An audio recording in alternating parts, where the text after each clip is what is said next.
अब इनका ही लगा कि हम इनके वजह से वो हमारा जिंदाबाद लगत रहा। तो संजय कह रहा हूँ, ऑन कैमरा कह रहा हूँ कि हमें तू बताओ के तलवा हम चाटन एक हमें बताओ, और ना है तुम्हें रगरब हमारी गावत ये नंबर 1 का डर पकना हुआ थी। पहली बात तो हमसे सुन लिया। मतलब दूसरों को रंगदार बताते हैं, नंबर 1 का डर पकना हुआ थी। अब बच्चा आज नहीं खड़ा हो जाए तो रंगदारे वही की जाप भुला जी हैं। जब तक तुम माफी ना मांगबो तब तक छोड़ अपना। भी वहां सच दिखा रहा था, ये आप जान भी रहे थे कि मैं सच दिखा रहा हूँ, मैं सही दिखा रहा हूँ कि ये जो है विजय राज के गाने को किस तरीके से चुट्टाई करके अपना गाना बताया। मैंने जो बताया था वो भी सही निकला था।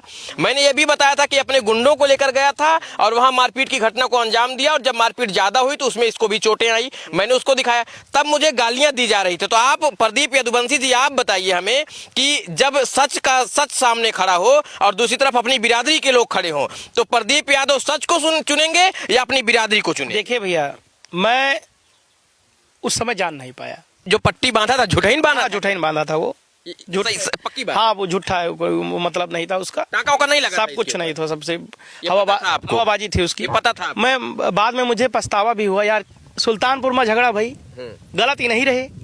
सुल्तानपुर की गलियों से बेहद गरीब परिवार से निकलने वाला एक लड़का जो गाना गाता है कि मार दे गोली छितरा जाबा तू, फिर वहां से जब उसका कारवां बढ़ता है तो यूपी को बदनाम करने लगता है। बदनाम यूपी गाना भी गाता है, हालांकि ये गाना किसी और का था जिसे उसने चुराया था, ऐसा आरोप भी लगाया गया था। नहीं, उसने आगे चलकर गाया कि 108 पे लदके जाबा। किसको 108 पर लदवाना चाहता था, यह भी बड़ा सवाल है।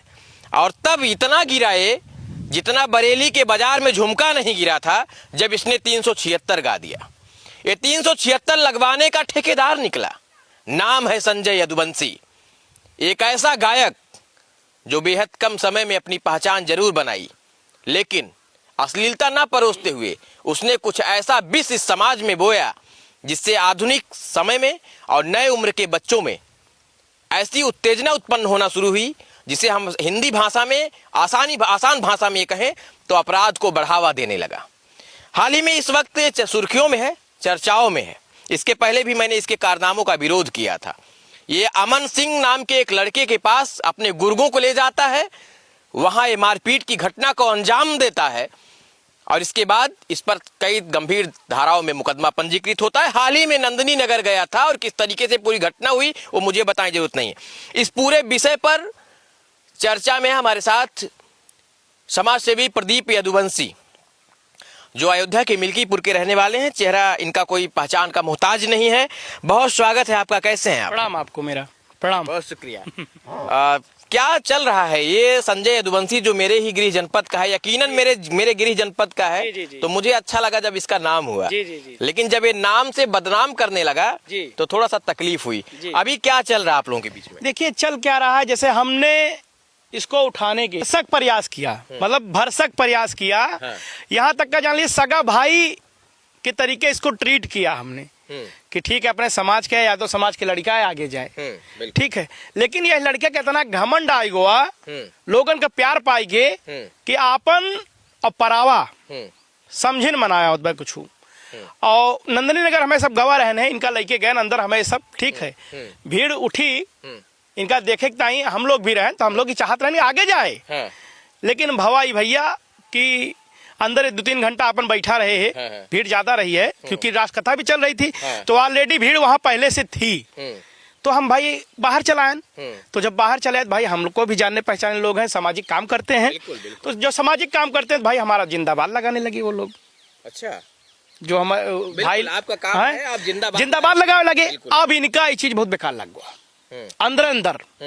उसके बाद ये वहां से निकले, हम इनका फोन इनके बंद रहा, इंस्टाग्राम से बात भई, तो भाव भैया सुल्तानपुर बाईपास पे कुछ जने आपसे मिला चाहते, भैया मिल लियो। तो इनके भैया पता नहीं कहाँ दिमाग खराब रहा, एक लड़का गवा इनके शीशा पर नॉक की हिसाबन, और ये तुरंत उसका गाली दे दे।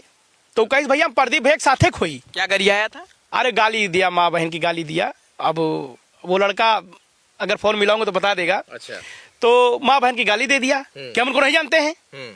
अच्छा, जब नहीं जानते तो उसने मुझे फोन किया कि भैया ऐसी सी बात है। तो हमने कहा कोई बात नहीं, मैं बात करता हूँ। मैंने इनको फ़ोन किया, अच्छा इनका भी लहजा वही था बात करने का हमसे, कि तुम अपनी भीड़ वहाँ इकट्ठा किए थे तो अपना प्रोग्राम कर लिया करो। बल्कि माननीय ब्रिजभूषण जी के यहाँ से मेरे पास भी निमंत्रण आया था, नाम सहित आया था। अब इनका ही लगा कि हम इनके वजह से वहाँ हमारा जिंदाबाद लगत रहा। इतना बताओ, समझ रहा हूँ। तो वही समझे करा बड़ा भाई आटे हमार। अगर मान लो लगता है बाटे तो हमरे ताई काव नहीं कहे बागला। भैया गोरखपुर गए हमें सब उनके इलाका में दुर्गा भाई के, और दुर्गा भाई आप जानते हो हिस्ट्री टीचर आदमी है, ठीक है, और पुरान इतिहास उनके सबके रहा बाटे अपन। तब वो हम कहें कि चलो ठीक है यार भैया बात बात चलो हुआ। आपने पंगा ले लिया? पंगा ले है ना, हम बिल्कुल ले लिया, पंगा ले है ना, हम इनके ताई गए हुआ। लेकिन भैया आज याद में हमें कल परसों एक वीडियो बनाई हमारे ताई, बहुत हमें कष्ट भव है चीज के कि टुकड़ा पे पले वाले लोग, तलवा चाटने वाले लोग, बताओ हमें ये स्तर हमारा है। किसका तलवा चाट रहे थे इसकी नजर? हमें बतावे कोई के यह जिला में सांसद विधायक मंत्री के विरोध हम करी थे, भागे थे दूर हमसे, और हमका कहा कि इनके तलवा चाटत रहो। तो हमें बहुत खराब लगा ये चीज। भैया ठीक है, आप मुझे नहीं पसंद करते थे, अनब्लॉक मार देते या जो है मुझे फोन कर देते कि भैया मैं आपसे कोई संबंध नहीं रखना चाहता हूं, जो भी है। लेकिन इस तरीके से मेरी छवि को मुझे बदनाम करने की जो कोशिश आपने किया है, और जब तक तुम माफी ना मांगो तब तक छोड़ब ना। अच्छा, जब आप नंदिनी नगर गए थे तो दोनों लोग साथ में गए थे या पहले आप गए थे? साथ में थे। मैं बल्कि इनके गेट के बगल खड़ा भी था कि भाई के साथ कोई गलत चीजें ना होने पाए, ठीक है, क्योंकि भीड़ में लोग फायदा उठा लेते हैं। देखिए मैं यहाँ 1 मिनट रोकूंगा आपको। सोचिए कि मतलब प्रदीप यदुवंशी जी ऐसे समाजसेवी हैं, इनकी समाज सेवा का मैं कायल हूँ। यद्यपि कुछ मामलों में मैं इनसे वैचारिक मतभेद रखता हूं, लेकिन जो इनकी समाज सेवा है वो काबिले तारीफ है। और ऐसा व्यक्ति आपकी सुरक्षा में खड़ा हो गया, जिसकी सुरक्षा में स्वयं दर्जनों लोग, दर्जनों बच्चे रहते हो, तो मतलब सैल्यूट है आपको। आपके दोस्ताना इस व्यवहार को मैं सलाम करता हूं। और उसके बाद भैया सुल्तानपुर में झगड़ा भाई, गलत ही नहीं रहे, तब वो मैं खड़ा हुआ, मैं तब भी खड़ा हुआ। हाँ, इस पर भी मुझे भी शिकायत है, बहुत सारे लोगों से शिकायत है। इसमें इस झगड़े में, सुल्तानपुर की जो झगड़ा आपने कही भैया, इसमें भगवान श्री कृष्ण और सुदामा की दोस्ती को बदनाम किया गया था।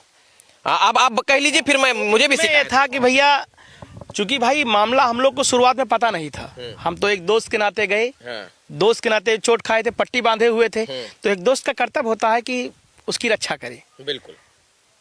और बाद में मामला हमें कुछ दूसरा पता चला, तो उसमें नंदलाल यादव कोई है, मतलब जो पट्टी बांधा था झूठैन बांधा था वो पक्की बात। हाँ, वो झूठा है, कोई मतलब नहीं था उसका, टाका उका नहीं लगा, सब कुछ नहीं था, सबसे हवाबाजी थी उसकी, पता था। मैं बाद में मुझे पछतावा भी हुआ यार कि यादव समाज का एक लड़का दूसरी तरफ का नंदलाल यादव वो भी है, ठीक है, अमन सिंह जी हैं, ठीक है, तमाम लोग थे। लेकिन तब भी इनकी हरकतों पर पर्दा डाला, क्योंकि हम कहते तो बदनामी होती, ठीक है, तब भी इनकी हरकतों पे हमने पर्दा डाला। आप अपने समाज को बदनाम नहीं करना चाहिए। जी बिल्कुल भैया, हम यादव समाज से हैं भैया, तो अपने समाज का हम बदनाम नहीं करा। और कोनो लड़का अगर नीचे से जात हो ऊपर, तो हम सब जितना प्रयास हमारा हुआ था उतना की थे। बिल्कुल भैया। अब अगले तरफ भी नंदलाल यादव, तो उसका भी फोन आया कि भैया आप एक पक्ष कैसे काम कर सकते हो। बिल्कुल।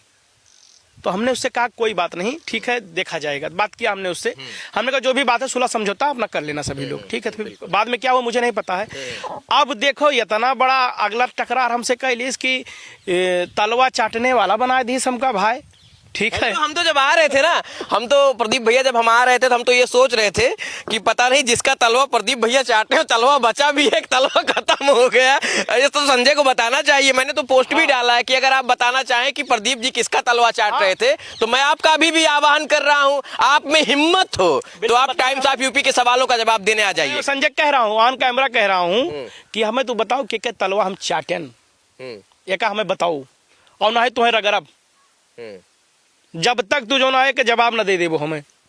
और हम डराए वाले आदमी ना हुई भैया, ठीक है। आधी उम्र लगभग 33 साल उम्र हो गए है, आदमी 60 से ज्यादा जियत नहीं, तो तो ज्यादा आदमी मरे और काउ करी। बिल्कुल। अच्छा भैया, जब सुल्तान, अब मेरी शिकायत आप सुन लीजिए, जब मैं सुल्तानपुर में मैंने इस खबर को दिखाया और मैंने ये कहा कि अपने गुर्गों के साथ गया और वहां पर अमन सिंह के साथ मारपीट की घटना को अंजाम दिया, मैंने ये बात जब कही तो आप लोगों ने सच जानते हुए भी केवल इसलिए वहां दबाया और लाखों की संख्या में मेरे वीडियो के नीचे मुझे गालियां दी गई। आप लोग उस वीडियो को देखे होंगे, तो आपको ये नहीं लगा कि आज सच का गला घोटा जा रहा है? देखिए भैया, जैसे नंदलाल यादव की जब मैंने बात समझी, ठीक है, उनके रिश्तेदारों ने फोन किया।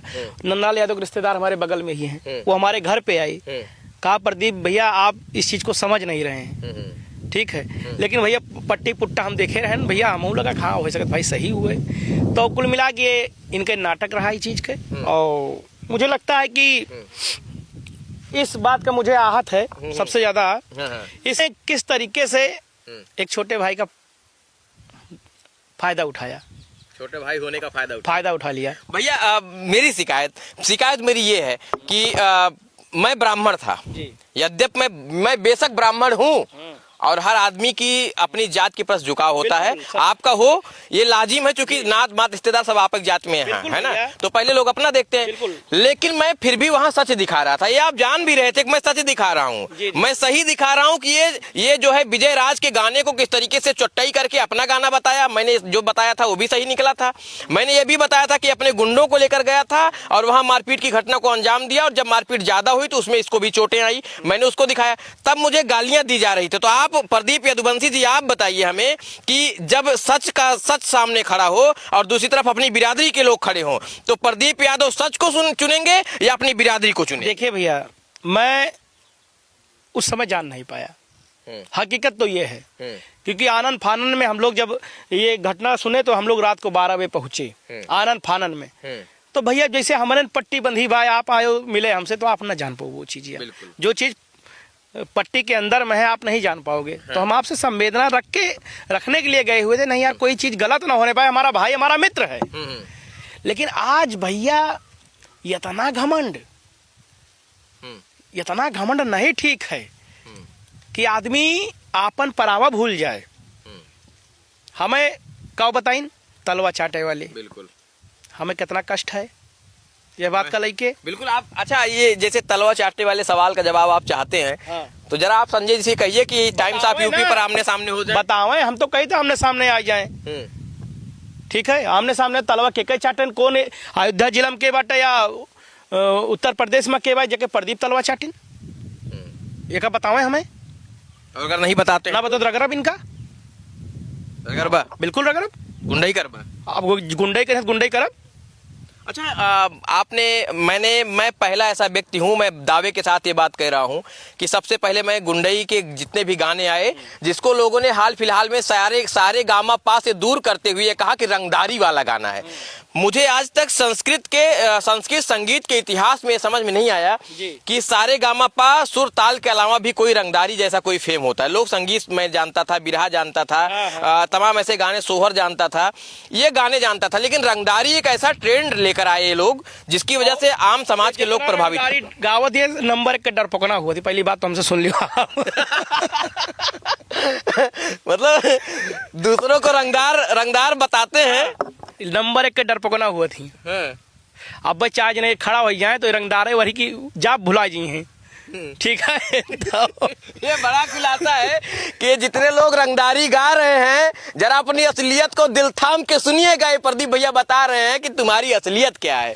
और हम कही थे जितना रंगदार गाए है, अब आ जाओ तो बच्चन के भविष्य खराब होता है। ऐसे जैसे हम भाई गलती कही गए कि जो ने सब गाना बनाए हम सब रील उल बना दिए थे। बड़ा अच्छा हुआ कि हमारे सवाल करने से पहले आपने कहा। मैं इसको कहता हूँ कि हाँ मैंने ये गलत किया कि मुझे रंगदारों के जो गाने हैं इस पे रील नहीं बनाना चाहिए था, ठीक है, लेकिन अब ना बना हुए हम, पक्की बात। हाँ, अब हमारा कोई सोशल मीडिया उठा के देख ले, रंगदारन के गाना और रंगदारी गावत ही इनका एकदम पसंद नहीं करे कभी।